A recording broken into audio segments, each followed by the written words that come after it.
Horror comedy इस वक्त box office ही नहीं बल्कि दर्शकों पर भी खूब भा रही है। बीते दिनों मुंजिया और स्त्री 2 ने ऑडियंस ही नहीं बल्कि दर्शकों के बीच भी खूब धमाल मचाया है। इसी कड़ी को आगे बढ़ाती है भूल भुलैया 3। हालांकि देखा जाए तो भूल भुलैया फ्रेंचाइजी की पहली फिल्म आज से तकरीबन 15 साल पहले ही हंसाने डराने वाली फिल्म के रूप में सुपरहिट थी। अब बीते कुछ सालों में बढ़ी इस जॉनर की लोकप्रियता फिल्म के लिए जरूर फायदे का सौदा साबित होगी। तो आइए दोस्तों, आज हम एक्सप्लेन करने वाले हैं भूल भुलैया 3 मूवी को। वीडियो अगर अच्छा लगे तो वीडियो को लाइक करके चैनल को सब्सक्राइब जरूर कीजिएगा ताकि आपको इसी तरह के लेटेस्ट और फ्रेश कंटेंट मिलते रहे। तो फिल्म की शुरुआत होती है 1824 में बंगाल से, जहां पर कि हमें रक्तघाट के राजा को दिखाया जाता है और फिर राजा अपने महल के नाचने वाली लड़की को घसीटते हुए महल के बाहर ले जाते हैं। ये लड़की कौन थी ये तो नहीं बताया गया, लेकिन ऐसा बताया गया कि ये मंजूलिका थी। बाद में राजा ने इसे सभी के सामने जिंदा जला दिया था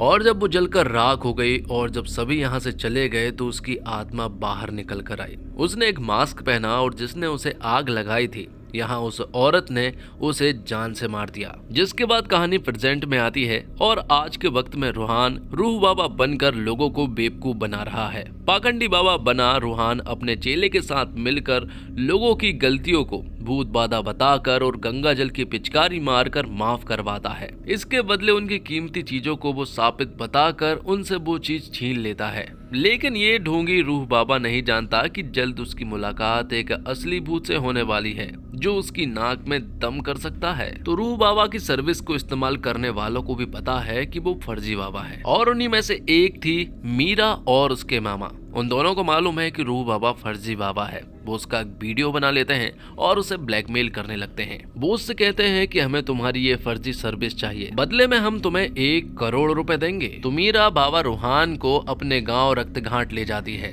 जहाँ पर पहुंचने के बाद गांव के सभी लोग रूह बाबा को घूर कर देखने लगते हैं और मालूम चलता है कि रक्तघाट की ये हवेली दरअसल में 1000 करोड़ रुपए की है। लेकिन मीरा के परिवार वालों को लगता है कि उनकी हवेली में एक मंजूलिका नाम की भूतनी कैद है, इसलिए वो ना हवेली में रह पाते हैं और ना ही उसे बेच पाते हैं। मगर मीरा भूत प्रेतों में नहीं मानती है, इसलिए वो फर्जी बाबा रूह बाबा को लेकर आई है। और मालूम तो ये भी चलता है कि ये सभी लोग हवेली के सामने ही एक तबेले में रहते हैं और इनकी हालत बहुत ही ज्यादा खराब है, मतलब कि ये बहुत ही ज्यादा गरीब है। राजा महाराजा परिवार के होते हुए भी ये लोग इतने गरीब हैं। अब जो बस ये इंतजार कर रहे हैं तब वो हवेली के बिकने का इंतजार कर रहे हैं ताकि इनके पास पैसे आ जाएं और इनकी आर्थिक स्थिति सुधर जाए। अब रात को मीरा रूहान को राजपुरोहित से मिलवाती है और राजपुरोहित यहाँ पर इस महल के बारे में रूहान को सब कुछ बताते हैं। वो बताते हैं कि आज से 200 साल पहले यहाँ राजा की एक बेटी हुआ करती थी जिसका नाम मंजूलिका था।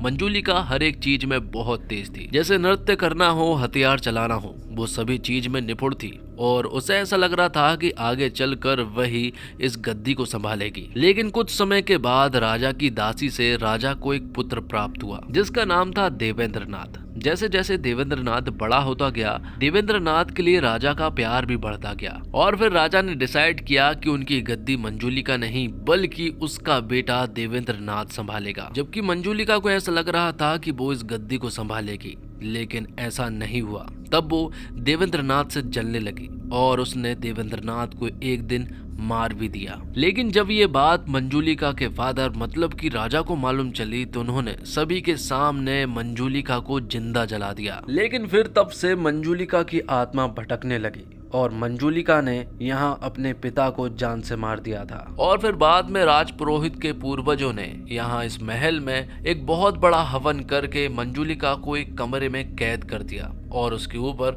एक भैरव कवच चढ़ा दिया। कहा जाता है कि मंजूलिका इसी कमरे में कैद है और भैरव कवच के कारण वो बाहर नहीं आ पा रही है और भैरव कवच सिर्फ उसे बाहर आने से रोक सकता है। अगर वो बाहर आ गई तो मंजूलिका पूरे शहर में तबाही मचा देगी। राजपुरोहित यहाँ पर रूहान को एक बात और बताता है कि राजपुरोहित के पूर्वजों ने उन्हें एक बात और बताई थी कि मंजूलिका को सिर्फ एक ही शख्स मार सकता है जो कि राजा के घर का हो, वो पुनर्जन्म लेकर वापस आएगा।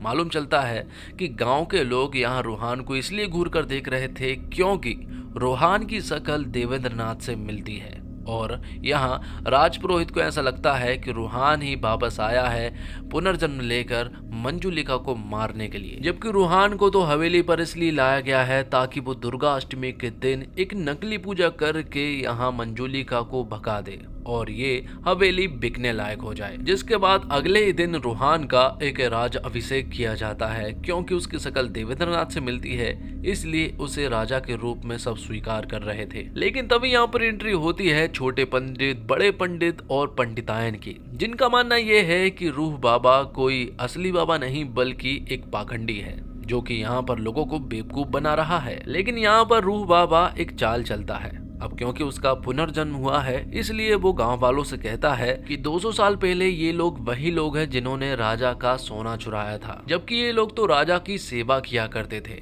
इसलिए इस जन्म में भी ये लोग यही करेंगे और ये मेरी सेवा वगैरह करेंगे। तो उन पंडितों को उसकी बात माननी पड़ती है, वरना चोरी के इल्जाम में उन्हें यहाँ पर बहुत पिटना पड़ेगा। अब आगे हमें मालूम चलता है कि मीरा रूहान को पसंद करती है और कहीं ना कहीं रूहान भी मीरा को पसंद करता है। और फिर अगले दिन मलिका नाम की औरत की एंट्री होती है जो कि सभी को बताती है कि वो हेरिटेज के लिए काम करती है और इस हवेली में भी वो अपना काम करने के लिए आई है। यहाँ वो रूहान को ये सारी बातें बता रही थी, लेकिन जब से मलिका इस हवेली में आई है तब से हवेली में बहुत ही सुपर नेचुरल जैसी चीजें होने लगी है, जैसे देवेंद्रनाथ की तस्वीर का जल जाना, तो कभी रेडियो से मंजुलिका की आवाज आने लगना। और जब से मलिका यहाँ पर आई है तब से रूहान को रात को डरावने सपने भी आने लगे हैं। और फिर एक दिन रूहान देखता है कि जिस दरवाजे के पीछे मंजुलिका कैद है वो दरवाजा भी खुल चुका है और दरवाजे खुलते ही यहाँ पर बहुत सारी सुपरनेचुरल एक्टिविटी होने लगती है। कोई उनके ऊपर बार बार हमला कर रहा था, लेकिन तभी सामने यहाँ पर मलिका आती है और वो उन्हें इन पंडितों के सामने ले जाती है और मालूम चलता है कि दरअसल में इतने दिन से जो इंसान डरा रहे थे वो कोई और नहीं बल्कि यही पंडित थे। और इनके बारे में अब हमें मालूम चलता है कि दरअसल में ये लोग हल्दी घाटी में रहा करते थे, लेकिन वहां तूफान और आंधी आने की वजह से इनका घर पूरी तरह से तबाह हो गया था। बाद में ये लोग यहाँ पर पहुंचे। जब वो इस हवेली में पहुंचे तो इन्हें पता चला कि ये तो मंजुलिका भूतनी की हवेली है, लेकिन जैसे ही वो अंदर गए तो मालूम चला कि मंजुलिका जिस दरवाजे के पीछे कैद है वो दरवाजा पहले से ही खुला हुआ था। अब क्योंकि ये लोग बेघर हो चुके थे और इन्हें रहने के लिए कोई घर भी चाहिए था, इसलिए वो इसी हवेली में रहने लगे थे और लोगों को डराने भी लगे थे। इसी वजह से तो कोई भी इस हवेली को नहीं खरीद रहा था। अब जब रूहान को ये बात मालूम चली कि दरवाजे के पीछे मंजुलिका नहीं है तो उसका कॉन्फिडेंस हाई हो जाता है और वो राजा से कहता है कि वो दुर्गा अष्टमी तक इंतजार नहीं करेगा, बल्कि वो तो कल ही लोगों के सामने पूजा कर देगा और बता देगा कि उसने मंजुलिका को यहाँ से भगा दिया है। बदले में यहाँ पर रूहान मलिका से कहता है कि क्या तुम मंजुलिका बनकर दरवाजे के पीछे मंजुलिका की एक्टिंग करोगी, जिस पर कि यहाँ मलिका हाँ बोल देती है। तो अगले दिन मलिका मंजुलिका की एक्टिंग करती है दरवाजे के पीछे, लेकिन मलिका की एक्टिंग इतनी रियल थी कि ऐसा लग रहा था कि मलिका के अंदर ही मंजुलिका है। ये चीज रूहान ने भी कहीं ना कहीं देख ली थी, इसलिए उसे भी तो डर लग रहा था। तभी यहाँ पर राजपुरोहित आता है और वो यहाँ रूहान को समझाता है कि ये बहुत ही गलत है क्योंकि तुम नहीं जानते हो कि तुमने क्या किया है। लेकिन रूहान उनकी बात नहीं मानता है क्योंकि ये दरवाजा तो पहले से ही खुला हुआ था, इसलिए कोई प्रॉब्लम नहीं होगी, ये उसे बहुत अच्छे से मालूम है। तो कमरे की पूजा हो जाने के बाद इन्हें एक और खुफिया रास्ते के बारे में मालूम चलता है और इन्हें एक ऐसे दरवाजे के बारे में मालूम चलता है जिसके ऊपर भी भैरव कवच चढ़ा हुआ था और उसे पूरी तरह से बंद किया गया था। तो रूहान को ऐसा लगा कि ये दरवाजा भी वैसे ही होगा जैसे पहले वाला था, उसमें भी मंजुलिका नहीं थी तो इसमें भी नहीं होगी, इसलिए वो इस दरवाजे को खोल देता है। जैसे ही वो इस दरवाजे को खोलता है तो इसके अंदर से बहुत सारे कौवे बाहर निकल कर आते हैं और तभी यहाँ पर राजपुरोहित आता है और उसने इस महल के बारे में अब सब कुछ पढ़ लिया था। वो यहाँ पर रूहान को बताता है कि इस महल में एक नहीं बल्कि 2 मंजुलिका है। दरअसल में राजा की 2 बेटी हुआ करती थी, एक का नाम मंजुलिका था, दूसरी का नाम अंजुलिका का था। और तभी यहाँ पर हम माधुरी दीक्षित के कैरेक्टर को आता हुआ देख पाते हैं और तभी राजपुरोहित रूहान को 200 साल पहले की कहानी बताने लगता है। वो कहता है कि राजा की 2 बेटी थी, मंजुलिका और अंजुलिका, दोनों ही बहुत ही तेज थी। नृत्य में, हथियार में, हर एक चीज में निपुण थी। और यहाँ प्रेजेंट सीन में हम देखते हैं माधुरी दीक्षित जो कि अपना नाम मंदिरा बताती है। वो रोहान से कहती है कि वो एक जगह की रानी है और वो यहाँ पर इस महल को खरीदने के लिए आई है क्योंकि ये महल उसका है। जब रोहान ने उस दरवाजे को खोला था और जब मंदिरा की एंट्री यहाँ पर हुई थी तो बहुत सारे कौवे उड़ गए थे और लेकिन बाद में वो मर भी गए थे।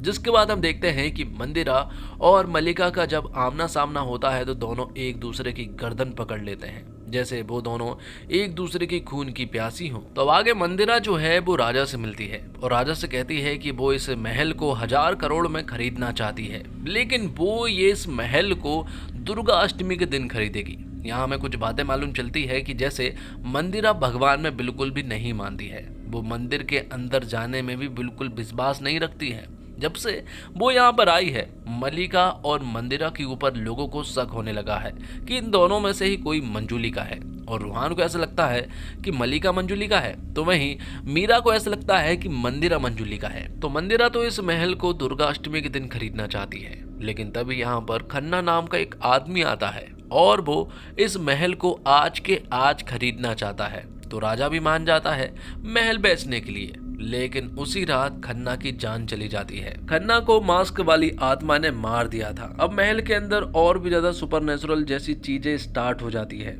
और लोग पूरी तरह से डर भी चुके थे। रोहान को भी बहुत डर लगा था, इसलिए वो तो यहाँ से दुम दबाकर भागने लगता है। जबकि रोहान और मीरा की तो शादी होने वाली थी, लेकिन रोहान यहाँ पर नहीं रुकना चाहता था। वो यहाँ से कार से भागने की कोशिश तो करता है, लेकिन बार बार वो इस भूल भुलैया से बाहर नहीं जा पा रहा था और महल के अंदर ही आ जाता है। अब राजपुरोहित अगले दिन फिर से रोहान के पास आता है और सिर्फ एक ही दिन बचा था दुर्गा अष्टमी के लिए। तो राजपुरोहित रोहान से कहता है कि उन्हें ये बात मालूम है कि वो एक ढोंगी बाबा है, लेकिन उन्हें अपने पूर्वजों की कही हुई बातों पर भी विश्वास है, जिन्होंने कहा था कि राजा के घर से ही कोई पुनर्जन्म लेकर आएगा और वो मंजूलिका को खत्म करेगा। अब क्योंकि मंजूलिका बाहर है और अगले दिन दुर्गा अष्टमी है, इसलिए वो मंजूलिका को खत्म तो नहीं कर सकते हैं। इसलिए वो एक हवन करके वापस से मंजूलिका को उसी दरवाजे के पीछे कैद करना चाहते हैं। तभी हम देखते हैं कि मीरा जो है वो अलग तरह से बर्ताव करने लगती है, जैसे उसकी बॉडी को किसी ने पजेस कर लिया हो। इससे पहले की बात बिगड़ पाती यहाँ पर रोहान आ जाता है और वो यहाँ पर मीरा को बचा लेता है। मीरा यहाँ पर रोहान को बताती है कि थोड़ी देर पहले वो मंदिरा के साथ बैठी हुई थी।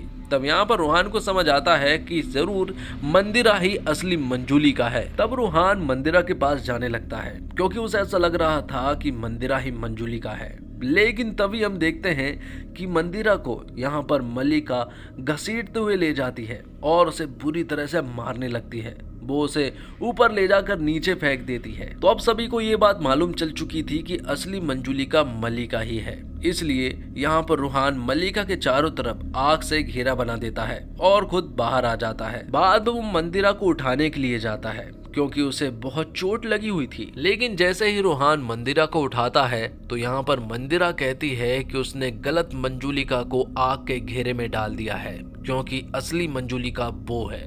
और फिर मंदिरा यहाँ पर तबाही मचाने लगती है और लोगों को बुरी तरह से मारने पीटने लगती है, यहाँ तक कि वो तो रोहान को भी बुरी तरह से मारने लगती है। तब यहाँ सभी लोग कंफ्यूज हो चुके थे कि आखिर असली मंजूलिका है कौन। तभी मल्लिका बताती है कि असली मंजूलिका हम दोनों में से कोई नहीं है और हम दोनों कोई भूत नहीं है। असली मंजूलिका कोई और है जो कि सभी के सामने आता है और मालूम चलता है कि असली मंजूलिका दरअसल में देवेंद्रनाथ का भूत है। जिसके बाद कहानी फिर से 200 साल पहले शिफ्ट हो जाती है, जहाँ पर कि बताया जाता कि मंजूलिका अंजुली का बहन थी और उनका भाई देवेंद्रनाथ था और राजा ने देवेंद्रनाथ को गद्दी सौंप दी थी। और जब गद्दी सौंपी तो अंजुलिका और मंजूलिका को बहुत ज्यादा जलन हुई अपने भाई से। वो बस किसी तरह से अपने भाई को मारना चाहती थी, इसलिए वो दोनों रात को जब देवेंद्रनाथ को मारने के लिए पहुंची तो उन्होंने देखा कि उनका भाई तो मारने लायक ही नहीं है, क्योंकि जब वो कमरे में पहुंची तो देवेंद्रनाथ औरतों की तरह सच संवर रहा था और अमी जे तो मार वाला गाना भी गा रहा था। ये सच्चाई दोनों बहनों को मालूम चल चुकी थी। देवेंद्रनाथ भी उन्हें देखकर पूरी तरह से हैरान रह चुका था। वो अपनी बहनों से कहता है कि उसे इस गद्दी में कोई भी इंटरेस्ट नहीं है, उसे तो बस नाच गाना करना है। मैं बाहर से भले ही मर्द की तरह हूँ लेकिन अंदर से बिल्कुल तुम्हारी तरह हूँ। तब दोनों बहनें कहती है कि ये तो बहुत अच्छी बात है, चलो हम लोग गाना गाते हैं और तुम डांस करना। जब यहाँ देवेंद्र नाथ औरतों की तरह डांस करने लगा था तो मंजुलिका तुरंत ही राजा के पास पहुंची और मंजुलिका ने राजा को सब कुछ बता दिया था। जब मंजुलिका ने राजा को सब कुछ बता दिया और जब राजा ने अपनी आंखों से सब कुछ देख लिया तो उन्हें बहुत ज्यादा बुरा लगा। राजा के साथ साथ पूरी सभा ने भी ये सब कुछ होते हुए देखा था और उनकी नाक कट जाती, इसलिए उन्होंने अपने बेटे देवेंद्र नाथ को मौत की सजा सुनाई। तो फिल्म के पहले सीन में जो हमने औरत को जलते हुए देखा था वो कोई औरत नहीं बल्कि देवेंद्र नाथ था। उसके जल जाने के बाद यहाँ पर राजा ने अपनी दोनों बेटियों को भी सजा दी। दरअसल में मंजुलिका चाहती तो वो राजा को ये बात चुपचाप से भी बता सकती थी, लेकिन उसे तो गद्दी चाहिए थी, इसलिए दोनों बहनों ने ऐसा किया। इसलिए राजा ने कहा कि इसकी मौत के पीछे का जिम्मेदार दुनिया सिर्फ और सिर्फ मंजुलिका को मानेगी और भविष्य में अंजुलिका को कोई भी याद नहीं रखेगा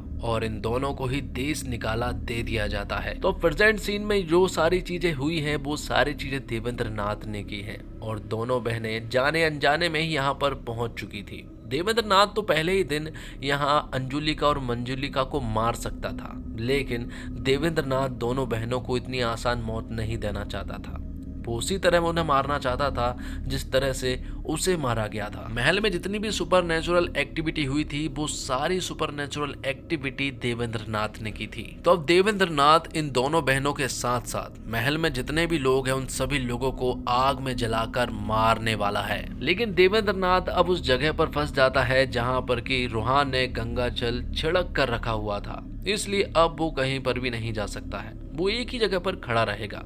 अब राज पुरोहित इन दोनों बहनों को आग देता है और इसे जलाने के लिए कहता है, लेकिन इस बार दोनों बहनें ऐसा नहीं करती है। वो कहती है कि 200 साल पहले जो उन्होंने गलती की थी वो इस बार वो ये गलती नहीं करेंगे। 200 साल बाद उनका पुनर्जन्म हुआ है, इसे मारने के लिए नहीं बल्कि इस गलती को सुधारने के लिए। हमें अपने भाई को समझना चाहिए था, लेकिन गद्दी के लालच में हमने अपने भाई को ही मरवा दिया, जबकि उसे तो गद्दी में भी कोई इंटरेस्ट नहीं था। तब दोनों बहनें उसे आग में नहीं जलाती हैं और उससे कहती हैं कि लोगों ने कुछ भी नहीं किया है, अगर जान किसी की जानी चाहिए तो वो हम दोनों बहनें हैं। लेकिन देवेंद्र नाथ यहाँ अपनी दोनों बहनों को भी माफ कर देता है, क्योंकि देवेंद्र नाथ अपनी दोनों बहनों से बहुत ज्यादा प्यार किया करता था और जब आज वो उससे माफी मांग रही हैं तो देवेंद्र नाथ उन्हें माफ कर देता है। आखिर में मालूम चलता है कि ये दोनों बहनें एक्सीडेंटली यहाँ पर पहुंची थी। यहाँ मलिका जो है वो सचमुच ही हेरिटेज के लिए काम करती है, तो वहीं यहाँ पर हमें मंदिरा के बारे में मालूम चलता है कि वो दरअसल में एसीपी राठौर है जो कि रूह बाबा को ढूंढ रही है। तो दोस्तों, निर्देशक के रूप में अनीस बाज़मी को इंडस्ट्री में 3 दशक से भी ज्यादा समय हो गया है। उन्होंने बदलते वक्त के साथ नए ट्रेंड को भी अपनाया है। उनकी भूल भुलैया 3 साइकोलॉजिकल थ्रिलर की वजह आज के प्रचलित हॉरर कॉमिक स्पेस में है। हालांकि उनका फर्स्ट हाफ कमजोर है, कहानी को स्थापित करने में वक्त लगता है और कॉमिक पंचेस भी कम लगते हैं और इंटरवल के बाद कॉमिक ही नहीं हॉरर सीन भी आपको डराते हंसाते हैं। प्री क्लाइमैक्स मामला जमा ले जाता है और क्लाइमैक्स का ट्विस्ट दर्शकों को चौंकाने के लिए काफी है। फिल्म का अंत थोड़ा इमोशनल भी करता है। तकनीकी पक्ष की बात की जाए तो फिल्म उस मामले में स्ट्रॉन्ग है। डरावने दृश्य में वीएफएक्स का दमदार इस्तेमाल हुआ है। सेट डिजाइनिंग भी अच्छी लगती है। अभिनय की बात की जाए तो कार्तिक आर्यन एक बार फिर रूह बाबा के रूप में भरपूर मनोरंजन करते हैं। रोल के लिए की गई उनकी मेहनत पर्दे पर साफ झलकती है। विद्या बालन के रूप में मंजुलिका की वापसी दमदार साबित हुई है। वे अपने किरदार में छाप छोड़ जाती है। गेस्ट अपीयरेंस में माधुरी की मौजूदगी कहानी के लिए लाभदायक होती है। ग्रे सैड रोल में माधुरी अपने चार्म के साथ प्रस्तुत हुई है और भूल भुलैया 3 फिल्म की शुरुआत ठीक ठाक ढंग से होती है। मंजुलिका की कहानी, उसकी मौत और उसका भूत बनना आपको समझ आता है और डराता भी है। फिर आते हैं रूह बाबा, जिनका पाखंड आपको हंसाता है, लेकिन फिल्म जैसे जैसे आगे बढ़ती जाती है भूल भुलैया में आप फंसते चले जाते हैं। पिक्चर का फर्स्ट हाफ आपको अपने साथ बांधे रखता है परत दर परत कहानी खुल रही होती है और आपको मन में आ रहा होता है कि अब क्या होगा और कैसे होगा। फिर आता है सेकंड हाफ। यहाँ चरम पर अब चल रहे आपकी उम्मीदें और उत्साह को ठोकर लगती है, लेकिन फिल्म लॉजिक और फन पीछे छोड़ आई है। अब पिक्चर में कुछ भी हो रहा है, अब किसी के मन में ये सवाल नहीं है कि आखिर मंजूलिका यहाँ है या नहीं। अब सवाल यह है कि आखिर मंजूलिका है कौन। हॉरर के नाम पर आपको पिक्चर में घिसी पिटी चीजें देखने को मिलती है। इसके बीच में थोड़े कॉमिक के छींटे मार दिए गए हैं जो ज्यादातर मिस ही होते हैं। ये तो वक्त है जब फिल्म डायरेक्टर के हाथ से निकल चुकी है और इसके अंदर कोई कहानी बाकी नहीं रही। पर्दे पर कुछ भी हो रहा है और आप इंतजार कर रहे हैं कि ये खत्म हो तो घर जाए। परफॉर्मेंस की बात करें तो रूह बाबा के रोल में कार्तिक आर्यन को देखकर अक्षय कुमार की याद आती है। उनकी बॉडी लैंग्वेज से लेकर डायलॉग डिलीवरी तक अक्षय कुमार जैसी है। फिल्म जैसे जैसे आगे बढ़ती है, कार्तिक अक्षय से वापस कार्तिक हो जाते हैं। बाकी उनका काम ठीक ठाक है। विद्या बालन और माधुरी दीक्षित ने पिक्चर में अलग रंग घोला है। उनकी परफॉर्मेंस काफी अच्छी है और डांस के साथ दोनों ने कमाल ही किया है। खुद को मिले रोल के साथ दोनों हीरोइन ने न्याय किया है। फिल्म में तृप्ति डिमरी ने भी काम किया है। उनका रोल क्या है, क्यों है, कैसा है, ये कहना मुश्किल है। देखकर लगता है कि उन्हें कहा गया होगा कि तुम बस माहौल बनाओ, लोग खुद समझ जाएंगे कि क्या हो रहा है। और इसी के साथ ये वीडियो यहीं पर समाप्त होती है। उम्मीद करता हूँ दोस्तों आपको वीडियो पसंद आई होगी। वीडियो पसंद आई हो तो वीडियो को लाइक करके चैनल को सब्सक्राइब जरूर कीजिएगा, ताकि आपको इसी तरह के लेटेस्ट और फ्रेश कंटेंट मिलते रहे। मिलते हैं और कमाल की वीडियो के साथ। तब तक के लिए आप हमारे चैनल के साथ बने रहिए। धन्यवाद। जय हिंद, जय भारत, जय श्री राम।